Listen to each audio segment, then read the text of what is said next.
챗GPT 쓰시죠? 예, 지금도 씁니다. 네, 쓸만해요? 네, 쓸만합니다. 쓸만합니까? 네. 보좌관님 저기 계시다가 안 보이시나? 그러면 하나 물어봐야겠네요. 네. 보좌관이 낫습니까? 챗GPT가 낫습니까? 보좌관이 안 드려야 되는데. 알겠습니다. 제가 따로 문자로. 네.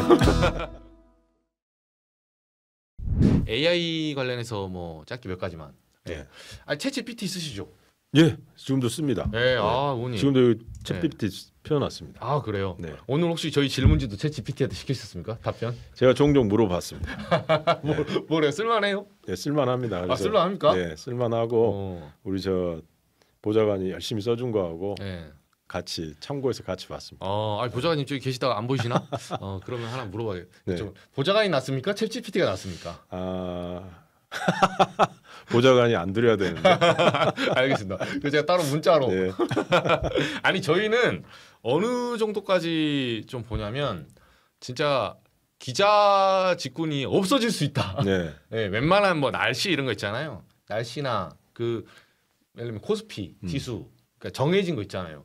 그건 이미 저희가 챗GPT에 따라잡혔어요. 네, 왜냐면 문장을 쓰고 그 사이에 숫자만 넣으면 되잖아요. 그날 양태가 똑같으니까. 네, 기재부에서도 많이 써보셨을 거니까. 해년마다 뭐 신년 대통령한테 업무 보고할 때 작년 성장률 뭐 재정 어쩌고 저쩌고 이렇게 쓰잖아요. 숫자만 바뀌잖아요. 사실은 2024, 2025, 2026. 저 언론에 계신 분들이 더 잘하는 것 같아요. 네. 복부하는 네, 거죠. 근데 우리는 저 사람이 계속 바뀌기 때문에 전년도 거하고 비교는 잘 안 하고. 미칩니다. 미쳐갖고 와 제가 이거 해보고 나서 네. 진짜 나부터 수습을 다시 떼야겠다. 그래서 사실 냉정히 말하면 이게 또 이 정치부 기자가 네. 그 권모술수의 이 영역이거든요. 네. 사실 저희도 멘트 따고 의원님 멘트 따고 여기 한덕수 따고 누구 따고 해서 이 싸움도 붙였다가 뺐다가 뭐 이렇게 하거든요. 사실 그래야 또 기사도 되고 갈등도 있고 싸움도 좀 붙이고. 네. 싸움이 붙으면 이제 시원하게 붙어주는 게 우리 독자들을 위한 알 권리죠. 얘네 싸운다. 이제 그런 건데 아무튼 챗GPT가 조만간 그것도 따라잡을 거다. 저는 그렇게 생각합니다. 써보시니까 어때요? 좋아요. 이게 저 여러 가지로 질문을 할 수 있게 해놨어요. 간단하게 답하는 거 아니면 딥 리서치라고 해서 좀 진짜 보고서처럼 길게 그죠? 이렇게까지도 해주고 쓸만합니다. 큰일 났습니다. 네. 이거 뭐 챗GPT 투자를 하거나 직장을 그만두고 저도 다시 배우거나 해야지. 이거 큰일 났습니다 지금. 네. 그런 면에서 AI 그 이재명 후보 최근에 뭐 내기도 했고 민주당 후보도 다 내고 있는데 이게 뭐 국민의힘 후보들은 뭐 거짓말이다, 빈 깡통이다 막 이렇게 비판도 했어요. 의원이 보시기에는 이재명 후보의 AI 공약 어떻게 보셨습니까?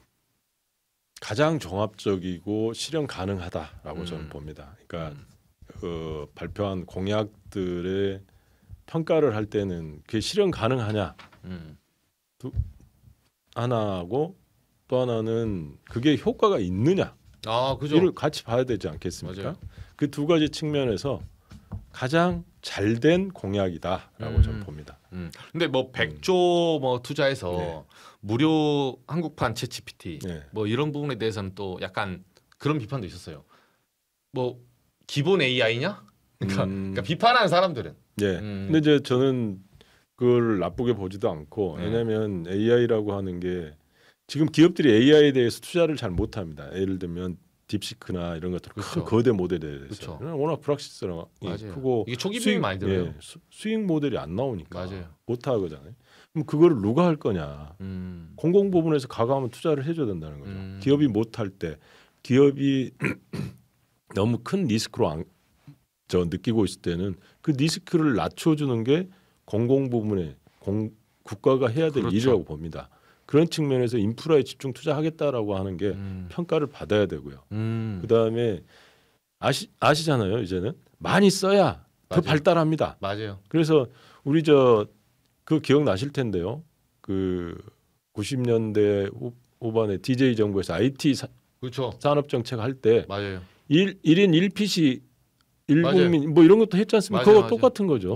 그게 사실 우리나라가 뭐 IT에 앞서갈 수 있는 환경이 별로 없어요. 그냥 없죠. 정부가 추진한 거죠. 그러니까 그때 제 기억에 이렇게 산업화 과정을 쭉 보면 산업화에서는 경부선 고속도로 얼마나 많은 논란이 있었어요. 물류. 근데 그게 그때 놀 때는 얼마나 많은 말이 있었습니까? 차가 몇 대나 다닌다고. 이렇게 했다가 두 번째는 이제 IT 산업화 정보화되면서 DJ 때 엄청 깔았죠. 초고속망 한 10조 이상 투자했을 거예요. 그때. 사실 그게 어떤 사람들은 그런 말도 있었거든요. 왜냐하면 야 무슨 통신사 배불리고 있어. 이게 망사는 거잖아요. 왜 망을 국가가 깔아줘? SK 뭐 예를 들면 LG 뭐 쥐들이 지동 깔라고 그래. 이게 사실 그거는 그렇게 망 깔면 회사 망해버려요. 그러니까요. 그걸 정부가 깔았고 거기에서 PC를 많이 보급해서 인터넷 사용자를 늘렸잖아요.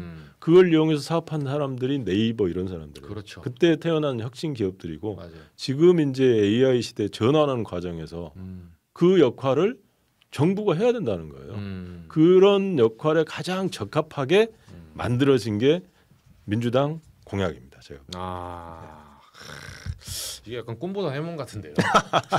꿈보다 해몽. 이재명 대표는 이렇게 얘기 안 하던데. 이재명은 아니 저도 뭐 듣긴 했는데 이렇게까지는 설명 안 하시던데. 그렇게 막 비교해서 이야기하면 이제 불경제가 들어가니까.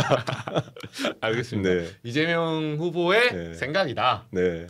광주. 그래서 광주에서 이제 광주가 사실 뭐 그 산업화 때는 좀 뭐 지역 편중 그것도 있었고 뭐가 됐든 간에 anyway. 경부선은 이제 약간 이렇게 서울과 부산을 뭐 물류가 이제 일본 쪽 태평양 쪽으로 있다 보니까 뭐 여러 핑계가 있지만 어쨌든 이제 광주를 이제 AI 그 산업 어떤 신성장 이렇게 개발을 할 수 있다 이런 공약도 있고 의원님도 이제 직간접적으로 직접 개입이 돼 있잖아요. 어떤 전략이세요? 그것 때문에 이제 제가 아까 말씀드렸듯이 과방위에 이제 제가 지원한 것도 맞아요. 광주의 AI 때문에 국토위 포기하시고.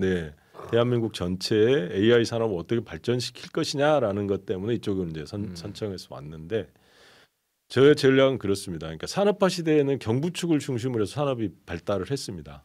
그러면서 수도권 집중화되고 그러다 보니까 대한민국은 대부분이 수도권에 집중화되면서 모든 것들이 여기 있다 보니까 스트레스가 심합니다. 모든 국민들이 불행합니다. 행복하지는 않아요. 계속 경쟁에 내몰리고 있어서 젊은이들은 더욱더 그렇지 않습니까? 젊은 애들은 집 사기도 힘들지 수도권에서. 결혼하기 힘들잖아요.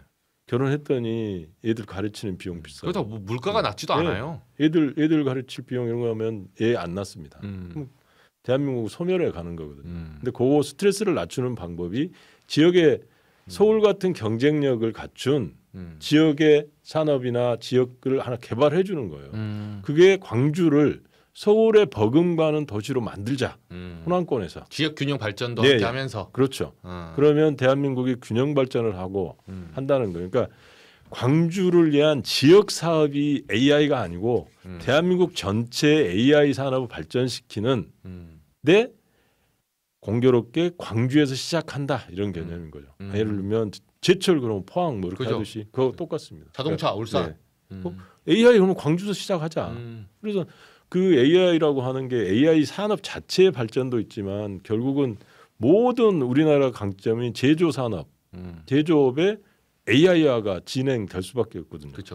그래서 AX라고 하는 AI 트랜스포메이션이 이루어질 수밖에 없는 상황이기 때문에 우리는 광주에서 시작해서 전국으로 확산시켜서 대한민국 제조업의 생산성을 높여야 되고 줄어드는 인구를 커버할 수 있는 수단이 AI라고 저는 보는 겁니다. 그래서 AI 집중 투자를 해서 근데 지금은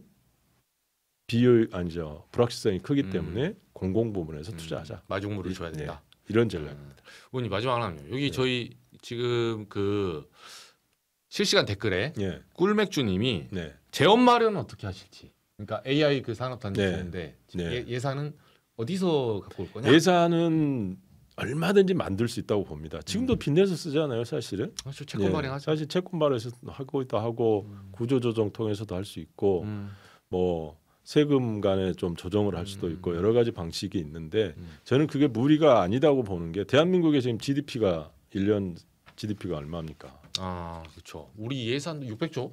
예산이 600조에다가 GDP만 해도 2,000조가 넘습니다. 1년에 생산해내는 게. 거기에 1년에 몇 조 투자를 못 한다? 대한민국 미래를 위해서? 그거는 있을 수 없는 일이죠. 할 수 있다.